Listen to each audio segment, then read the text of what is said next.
نحمده ونصلی علی رسول کریم۔ ایک ساتھی کا سوال ہے کہ متعدد عمروں میں بالوں کی کیا صورت ہے، یعنی بال کاٹنے کا کیا طریقہ اختیار کیا جائے؟ الجواب حامداً و مسلیاً اما بعد۔ مسئلہ یہ ہے کہ پہلی مرتبہ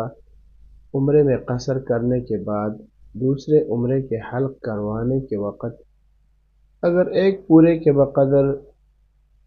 بال نہ ہو تو حلق کرنا واجب ہے،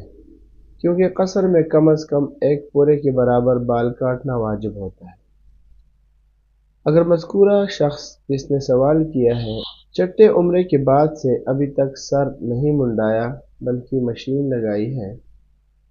جو قصر کے حکم میں تھی،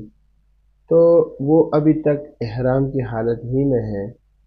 تو سوال کے اندر مسئلہ ذکر ہے، تو حلال نہیں ہوا ہے۔ اس پر لازم ہے کہ وہ فوراً سر کے بال منڈائے تاکہ احرام کی حالت سے باہر آ سکے اور حلال ہو جائے۔ سر منڈانے کا عمل اگر حدود حرم میں کیا جائے تو ایک دم واجب ہوگا،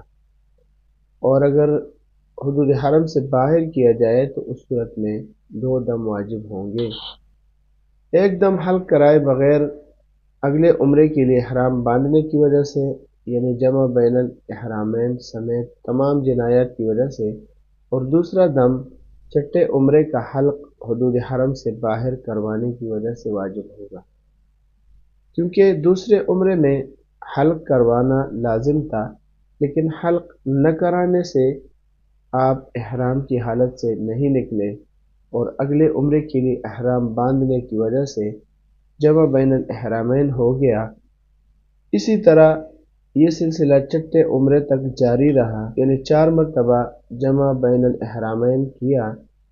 جو کہ ایک جنایت ہے اور اس کی وجہ سے ایک دم واجب ہوگا۔ دوسرا دم اس وجہ سے لازم ہے کہ دوسرے عمرے میں حلق نہ کرانے کی وجہ سے ابھی تک احرام کی حالت باقی ہے اور قصر کرنے سے حلال نہیں ہوا، جبکہ دوران احرام جنایت کا ارتکاب ہو گیا ہے۔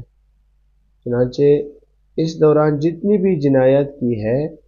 ان سب کی وجہ سے ایک دم واجب ہوا، کیونکہ آپ نے دوسرے عمرے میں قصر کرنے سے رفض احرام کی نیت کی تھی، جیسے کہ شامی کے اندر یہ پوری تفصیل موجود ہے جلد نمبر 2 صفحہ نمبر 553 پہ، اور شامی کا دوسرا حوالہ ہے جلد نمبر 2 صفحہ نمبر 587 پہ، اور غنیت المناسک کا حوالہ ہے 372، اور شامی کا تیسرا حوالہ ہے جلد نمبر 2 صفحہ نمبر 587۔ وما علینا الا البلاغ۔